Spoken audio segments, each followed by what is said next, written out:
नमस्कार दोस्तों, क्लास 24 आपनो राजस्थान में आप सभी का हार्दिक स्वागत है। मैं गणेश राजस्थान के सबसे तेज गति से उभरते चैनल क्लास 24 आपनो राजस्थान पर आपका स्वागत करता हूं। आशा और उम्मीद करता हूं कि बहुत अच्छे होंगे, मस्त होंगे, बिंदास होंगे। जैसा कि आपको पता है मेरे प्यारे बच्चों कि RSMSSB LDC यानी ये भर्ती पहले आरपीएससी करवाती थी, लेकिन आरपीएससी ने बात खड़ी कर दी है और इस भर्ती को बोर्ड करवाने जा रहा है।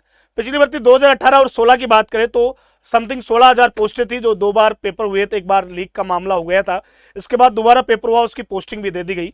अब बहुत सारी बातें हैं जो उभर के सामने आ रही है सारे बच्चों की, क्योंकि सारे यूट्यूब चैनल वालों ने ना क्लासेस चला रखी है, लेकिन बच्चों के मन में क्या है, हमने भी चला रखी है। हमारे भी बच्चे 8, 10, 20, 50 आते हैं, पूछते सर एग्जाम कब होगा, सर सिलेबस क्या रहेगा, क्या सिलेबस में परिवर्तन होगा, क्या सर ये भर्ती आएगी कि नहीं आएगी, क्या 10,000 प्लस होगी या कम होगी। तमाम धुंध हर विद्यार्थी, क्योंकि विद्यार्थी के मन में चलना स्वाभाविक है और ये चलता भी। अगर मैं किसी जगह, मुझे आप खड़ा कर दोगे उस जगह पे, तो मेरे मन में भी ये बातें होती है।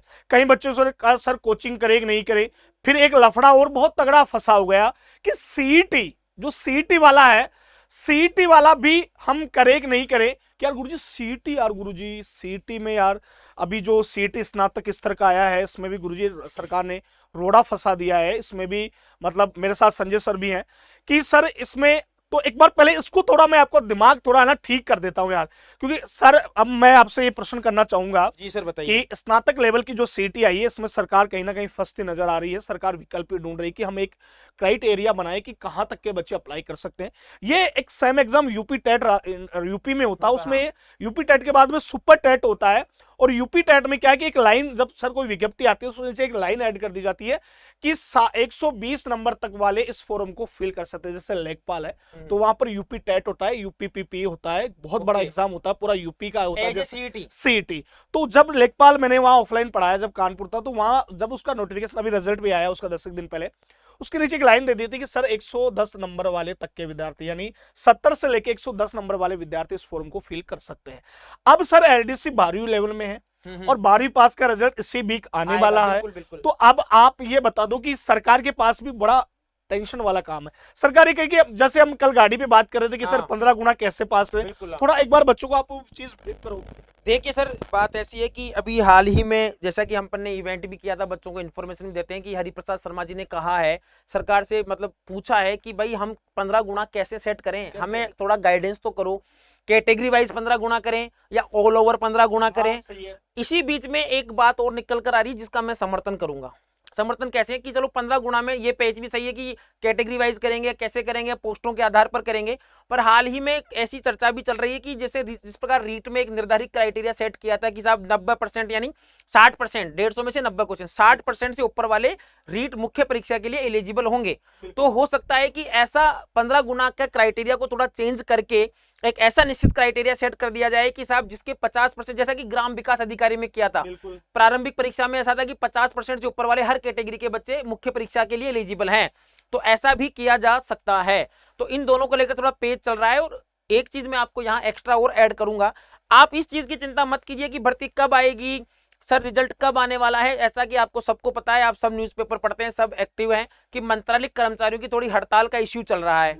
अब आईएएस अधिकारी तो आपकी अपनी विज्ञप्ति बनाने वाला नहीं है, जो नीचे बाबू एलडीसी यूडीसी बैठे हैं वो पूरा परफॉर्मा तैयार करेंगे, वो तो हस्ताक्षर करेंगे केवल। तो इस वजह से थोड़ी लेट हो रही है। बाकी सारी भर्तियां पाइपलाइन में है। ये मान लो मंत्रालय कर्मचारी की हड़ताल का जो ढक्कन है उस पाइप पर लगा हुआ है, वो जैसे ही हटेगा, जैसे ही सारी भर्तियां बाहर निकलने वाली हैं।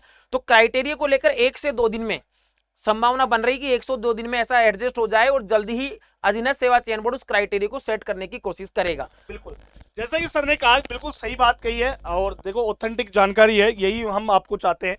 अब हमारा पहला प्रश्न है सर, क्या पढ़े और कहां से पढ़े। देखो दोस्तों, सिंपल सी बात है सर, हमने सारी क्लासेस चला रखी है। 9 बजे सर की क्लास होती है, 10 बजे मेरी होती है, 11 बजे इंग्लिश की। मेजर जो सब्जेक्ट है सर वो प्रश्न करवा रहे हैं सुबह, जो अब तक के आरपीएससी में आए हो। बेटा इतने सारे प्रश्न करवा चुके हैं सर के, 23 से अप्रोक्स क्लास हो चुकी है। एक में अगर 15 क्वेश्चन, 1500 क्वेश्चन के आसपास क्वेश्चन हो चुके हैं। तो आराम से आप यूट्यूब चैनल है हमारा, आराम से वीडियो को अगर लाइव नहीं आ सकते तो बाद में आकर आप आसानी से इसको देख सकते हैं। इसके अलावा हमारे बहुत सारे पेड कोर्स है आपके लिए, टेस्ट सीरीज का भी प्लान हम कर रहे हैं। तो भाई देखो, मेहनत लंबी रेस का घोड़ा ही एग्जाम में सक्सेस हो सकता है। आप साथियों को शॉर्ट टर्म के लिए गुरुजी मेरी विज्ञप्ति आएगी जब मैं तैयारी करूं और उसके बाद में एंड कर दूं, तो बेटा ऐसा तो कुछ होने जाने वाला नहीं है। ऐसा बिल्कुल ही नहीं होगा जो आप सोच रहे हो ना, ऐसा कुछ नहीं होता है। हमेशा किसी भी कंपटीशन को आप जब तक समय नहीं दोगे ना, तब तक वो उसमें निखार नहीं आएगा। फिर सिलेबस, तो सर एक बात बताओ, क्या सिलेबस बदलने की संभावना है या वही रहने वाला है? सिलेबस में सर कोई संभावना बदलने की मुझे तो दिखाई नहीं दे रही, क्योंकि पहले का जो सिलेबस है वो बिल्कुल अच्छा सिलेबस है कि हिंदी और इंग्लिश एक एलडीसी के लिए जानकारी होना जरूरी है, बिल्कुल क्योंकि बिल्कुल आधुनिक जमाना है। तो जो दूसरा पार्ट है जिसमें 75 हिंदी 75 इंग्लिश के क्वेश्चन आ रहे हैं, तो वो बिल्कुल अपने आप में 150 सही का है। वो है। दूसरा, राजस्थान की विद्यार्थी है तो बाहर वाले विद्यार्थियों को थोड़ा सा रोकने और राजस्थान के ज्ञान के लिए पार्ट ए करवाया जा रहा है, तो परफॉर्मा बिल्कुल सेट है, उसमें बदलाव की कोई मुझे गुंजाइश तो नहीं सिलेबस दिखती है। आपको पता ही है बेटा। अब भर्ती कब होगी ये, अब संजय सर ने इसका तो देखो हमने पूरा पोस्टमार्टम कर ही दिया है यार, भर्ती कब होगी, ठीक है ना, क्योंकि हमने पूरी बात आपको बता दी। बेटा सीईटी 12th लेवल का रिजल्ट इस वीक में जारी हो जाएगा सर, बिल्कुल, मतलब हाँ। नेक्स्ट इस वीक कभी भी आ सकता है। जैसे आज अभी मतलब कल तक सूचना आई थी मेरे पास कि 10 तारीख को रीट का रिजल्ट आ रहा हाँ है। हाँ, बिल्कुल है बिल्कुल। ना, तो मतलब ये मान लो कि रीट के रिजल्ट के जस्ट आसपास ही सीईटी का, तो बच्चों विज्ञप्ति आने में ज्यादा समय नहीं है। पोस्टें थोड़ा सा एक रोड़ा फंसा हुआ है, वो ये फंसा हुआ है कि अब तक इनको 6000 अभ्यर्थी ही मिली है सर। बिल्कुल। ये चाह रहे कि हम 10,000 तक, क्योंकि ये बड़ी भर्ती होती है, हर बार 10-12 हजार के समथिंग ये भर्ती आती है, तो भर्ती आने में ज्यादा समय नहीं है। मई लास्ट मान लो यार, क्योंकि मई में सारे निमट जाएंगे, फिर जून जुलाई अगस्त 3 महीने और बचेंगे। सितंबर में आचार संहिता लगनी है सर, अक्टूबर नवंबर में इलेक्शन है, तो अगर 2 महीने की भी आचार संहिता वैसे लग जाती है तो 6 महीने पहले है, बिल्कुल लेकिन बिल्कुल। आजकल नियम हो गया कि सर 45 दिन में या आचार संहिता 2-1 महीने की लगाते हैं, इतनी इससे ज्यादा नहीं लगाते हैं।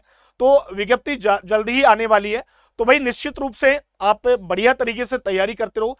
सारे सवालों के जवाब हमने दे दिए हैं, संजय सर ने पूरा आपके लिए बता दिया है। अब आपके आत्मिक क्लास से हमारी 9 बजे सर की होती है, 10 बजे मेरी होती है, 11 बजे अंग्रेजी होती है। जल्दी आपके लिए ज्योग्राफी और पॉलिटिक्स क्लास, क्योंकि ईआरओ अब खत्म होने वाला है, 1 वीक और बचा है, बिल्कुल बिल्कुल। फिर इसके बाद में नए सिरे से और अन्य क्लासें आपके लिए अरेंज कर दी जाएगी। तो ये थी आपके लिए एलडीसी की बहुत सटीक और बढ़िया जानकारी। आशा और उम्मीद करता हूं कि इससे आप थोड़ा सा अच्छा लगा होगा कि हाँ सर आपने बहुत बढ़िया बताया है। तो चलता हूं दोस्तों, अच्छा लगे तो लाइक करें, शेयर करें और लोगों को बताएं। धन्यवाद साथियों।